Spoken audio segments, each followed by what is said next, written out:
आशा करता हूँ आप सभी बहुत अच्छे होंगे। आइए आज आपको विश्व का सबसे पवित्र स्थान ऐसा माना जाता है कि यहाँ स्वर्ग से हवा आती है, अर्थात केदारनाथ।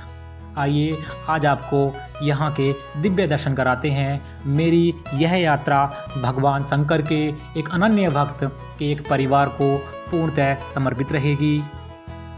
इस यात्रा के दौरान हम हरिद्वार से रुद्रप्रयाग से सोनप्रयाग तक यात्रा करेंगे।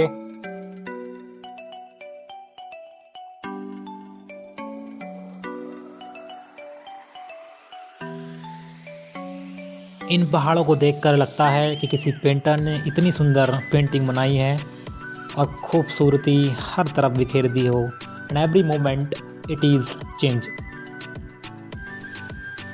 ये है श्रीनगर। ये नदी जो आप देख रहे हैं ये है अलकनंदा नदी और यहीं पर माँ धारी देवी का मंदिर भी है। यह अलकनंदा नदी पर बना हुआ है जो श्रीनगर और रुद्रप्रयाग के बीच स्थित है। अब एक खास बात आपको बताता हूँ, बड़े ध्यान से सुनना।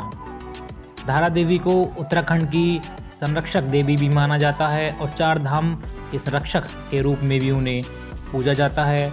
यहाँ अलकनंदा हाइड्रोइलेक्ट्रिक डैम के कंस्ट्रक्शन की वजह से 16 जून 2013 को धारा देवी के मंदिर को उनके मूल स्थान से हटाकर पूरे मंदिर को 611 मीटर की ऊंचाई पर रख दिया गया था, जिससे वे नदी में ना डूबे। इस इंसिडेंट के कुछ ही घंटों बाद केदारनाथ में प्रलय आ गई थी। इसी वजह से जितने भी लोकल्स हैं, यहाँ के डिवोटेड्स और बिलीवर्स, उनका मानना था कि केदारनाथ में जो ये प्रलय आई थी 16 जून 2013 को, वो धारा देवी को उनके मूल स्थान से हटाने की वजह से आई थी।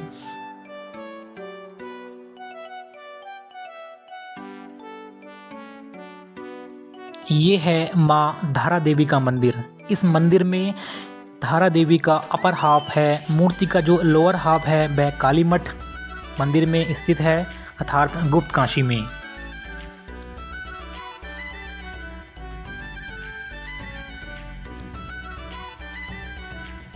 ये है अपना रुद्रप्रयाग, जहाँ पर संगम होता है मंदाकिनी और अलकनंदा नदी का। ये है पूरा रुद्रप्रयाग। आज के रूट मैप में है गुप्त काशी, यहाँ काशी विश्वनाथ मंदिर, त्रियोगी नारायण, जहाँ है त्रियोगी नारायण मंदिर, और फिर आगे है सोनप्रयाग, जहाँ से हम केदारनाथ के लिए यात्रा प्रारंभ करेंगे।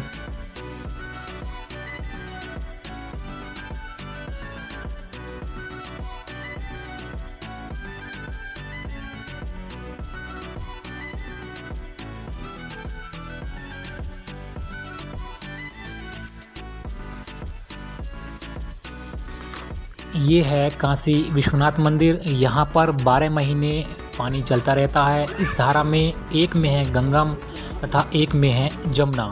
ऐसा कहा जाता है भगवान शिव ने माँ पार्वती को यहीं शादी के लिए कहा था। उसके बाद उनका विवाह हुआ था त्रियोगी नारायण मंदिर में। आइए आपको त्रियोगी नारायण मंदिर के दिव्य दर्शन भी कराते हैं।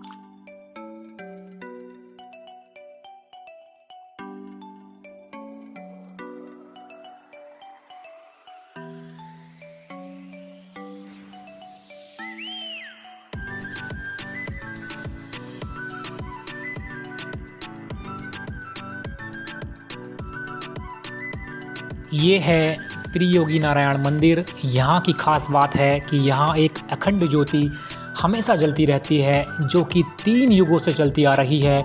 इसी वजह से इसका नाम त्रियोगी नारायण है। और इसी अग्नि ज्योति के सामने भगवान शिव और माता पार्वती का विवाह संपन्न हुआ था। कहते हैं शादी की सारी अरेंजमेंट खुद भगवान विष्णु ने की थी और वे माँ पार्वती के भाई के रूप में भी यहाँ उपस्थित हुए थे। इसी वजह से ये मंदिर भगवान विष्णु को समर्पित है।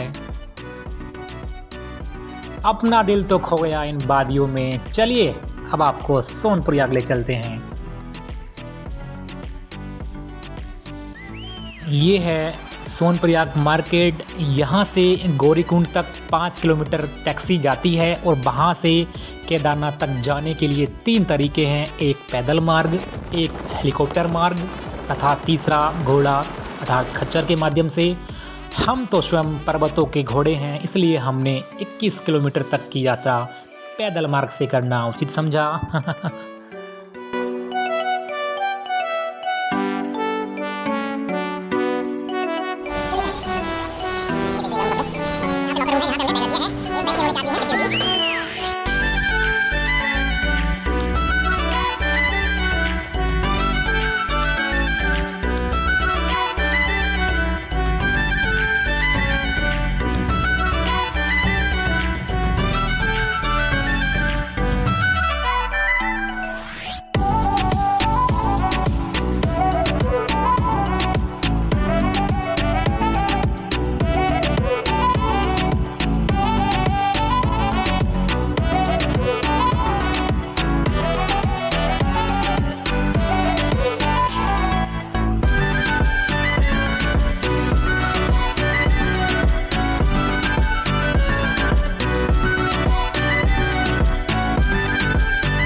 वहाँ दूर बादलों के पीछे और हिमालय के पर्वत के नीचे है केदारनाथ। केदार का शाब्दिक अर्थ है के माने मोक्ष और दार माने दरवाजा, तो इसे मोक्ष का दरवाजा कहा जाता है। केदारनाथ उत्तराखंड के 4 धामों में से एक है और 5 केदारों में सबसे महत्वपूर्ण धाम भी है। भगवान शिव के 12 ज्योतिर्लिंगों में से 5वां ज्योतिर्लिंग भी है केदारनाथ, और शिव जी के अनंत निवास स्थान कैलाश पर्वत के सबसे समीप ज्योतिर्लिंग भी है।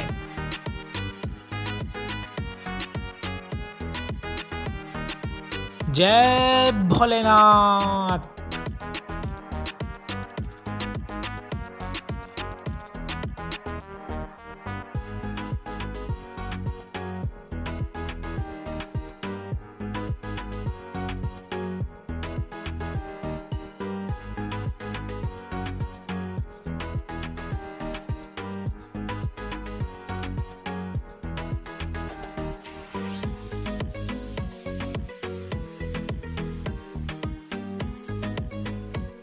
कहते हैं बहूनि सन्ति तीर्थानि देवी भोर में रसासले, केदार सदस्य तीर्थ न भूतम न भविष्यति।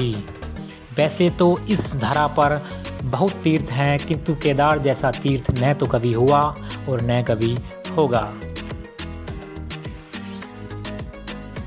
अभिषेक भैया और रुपेश भैया मुझसे बहुत आगे निकल चुके थे। मैं धीरे धीरे चाल से टेस्ट क्रिकेट की तरह आ रहा था।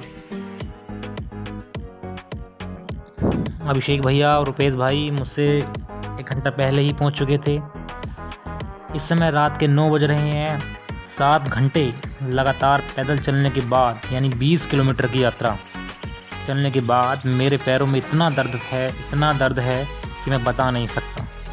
लेकिन जैसे ही मैंने पहली बार 2 किलोमीटर दूर से केदारनाथ मंदिर देखा, अचानक मेरे घुटने ज़मीन पर टिक गए और दोनों बाहों फैलाकर मैं इतनी ज़ोर से रोया कि पीछे वाला लड़का बोला कि भाई क्या हुआ। पहली बार जब मैंने उस मंदिर को देखा तो आँख से आंसू मैं रोक नहीं सका, और ये सारे आंसू समर्पित थे मेरे इष्ट देव भगवान शंकर को। क्योंकि केदारनाथ में तो रूम ऑलरेडी भर चुके थे, इसलिए हमने केदारनाथ से 1.5 किलोमीटर दूर ही बेस कैंप में रात गुजारी। Good morning everyone. अगले दिन एक नई सुबह के साथ स्वागत है आप सभी का केदारनाथ धाम में। आइए आप सभी को केदारनाथ महादेव के दिव्य दर्शन कराते हैं। और ये हैं बाबा केदारनाथ।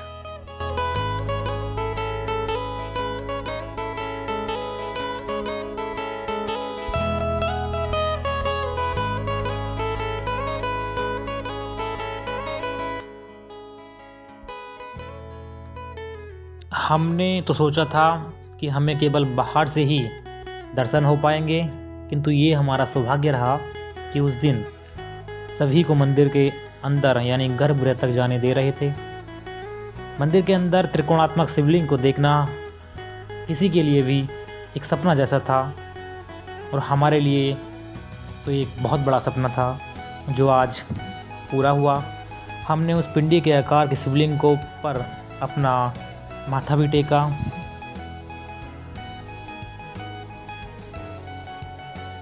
पुराणों के अनुसार शिव जी प्रगति के कल्याण हेतु भारतवर्ष में 12 जगहों पर प्रकट हुए, जिनमें से एक ज्योतिर्लिंग केदारनाथ कहलाता है।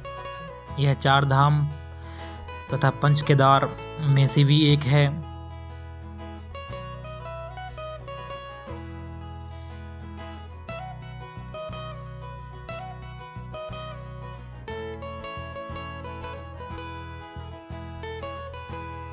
इस मंदिर को कटवा पत्थरों के विशाल खंडों से जोड़कर बनाया गया है। हिमालय रेंज में स्थित केदारनाथ के कपाट श्रद्धालुओं के लिए अप्रैल और नवंबर माह तक खोले जाते हैं तथा बाद में भारी बर्फबारी के कारण कपाट बंद कर दिए जाते हैं। तब भगवान शंकर को डोली में सजाकर उनको ओखी मठ में स्थानांतरित कर दिया जाता है।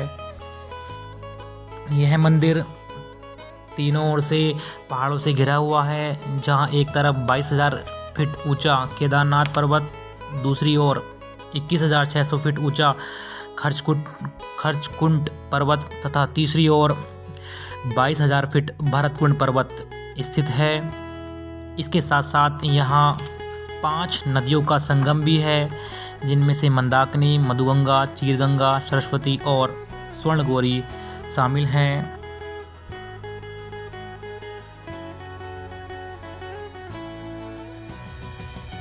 आइए वो पत्थर भी मैं आपको दिखाता हूँ जो त्रासदी के दौरान ऊपर पहाड़ों से नदी के पानी में बहकर आया था, जो मंदिर के ठीक पीछे रुक गया। इस पत्थर से ही पानी के बहाव 2 भागों में मंदिर के दाएं और बाएं भाग में बट गया। तब से इस पत्थर को भीमशिला के नाम से भी जानते हैं।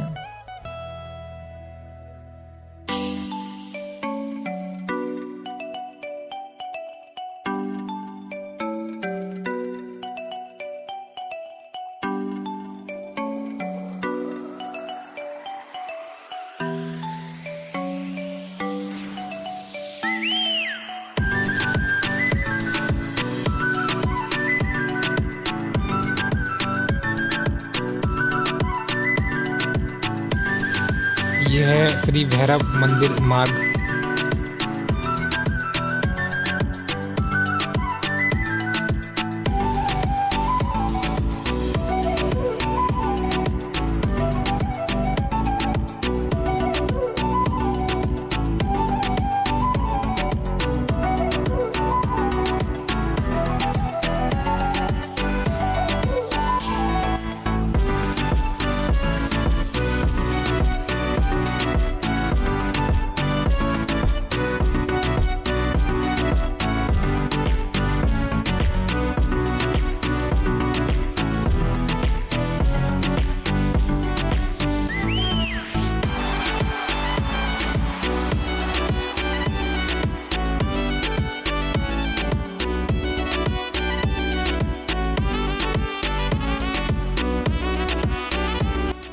ये है भैरवनाथ जी का मंदिर।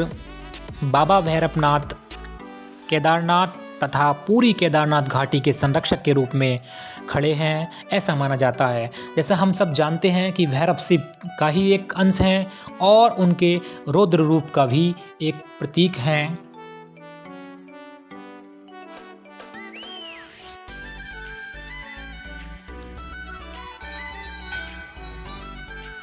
त्रासदी आने के बाद जो रिकंस्ट्रक्शन हुआ, आइए उसे समझते हैं। 2013 के बाद केदारनाथ को फिर से रिकंस्ट्रक्ट किया गया। अब ये जिस तरह से बना हुआ है, ये बड़ा सुरक्षा कवच की तरह कार्य करता है। ये है भैरवनाथ मंदिर तथा वह है केदारनाथ मंदिर, और इस मंदिर के पीछे से आ रही मंदाकिनी रिवर। और जब बाढ़ आई थी 2013 में, तो बाढ़ के साथ एक बड़ा पत्थर भी आया था जो केदारनाथ मंदिर के पीछे अवस्थित है। उसने बाढ़ के पानी को 2 भागों में डिवाइड कर दिया था। अभी भी जो रिकंस्ट्रक्शन हुआ है उसका यही इसका एक तीसरा फेस है। ये बिल्कुल उसी की तरह वर्क करता है जिस प्रकार में पत्थर ने पानी को 2 भागों में डिवाइड किया था। मंदिर के पीछे से होते हुए एक बहुत बड़ी स्ट्रॉन्ग बाल बनाई गई है, जिससे अगर नदी का फ्लो बढ़ता भी है तो नदी का पानी यानी कि फ्लो 2 हिस्सों में डिवाइड हो जाएगा और मंदिर सेफ रहेगा। और आगे जाकर ये दोनों जो धाराएं हैं वो एक में ही जाकर मिल जाती हैं, और ये इसका एक रूट मैप भी है। और इसी के साथ हमारी यह यात्रा यहीं संपन्न होती है। भगवान महादेव संपूर्ण धरा के साथ साथ समस्त संसार की रक्षा करें। धन्यवाद।